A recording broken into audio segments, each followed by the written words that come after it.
ఆమె ఒక రూపాన్ని ధరించి ఎదురుగుండా నిలబడితే అది ఆమె యథార్థ స్వరూపం కాదు. ఆమె ఒక రూపాన్ని తీసుకుని అలా నిలబడింది. ఒక పెద్ద ముత్తైదువగా అమ్మా అని పిలవగానే పలకడానికి నిలబడింది.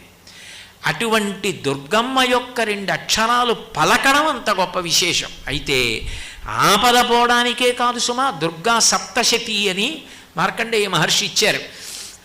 అద్భుతమైనటువంటి శ్లోకములతో కూడుకున్నది. కానీ ఉపదేశం అవసరం. శ్లోకములే అయినా అవన్నీ మంత్రములే అని. అందుకే ఆ శ్లోకములకే స్వాహాకారంతో చేస్తే చండీ హోమం అయిపోతుంది.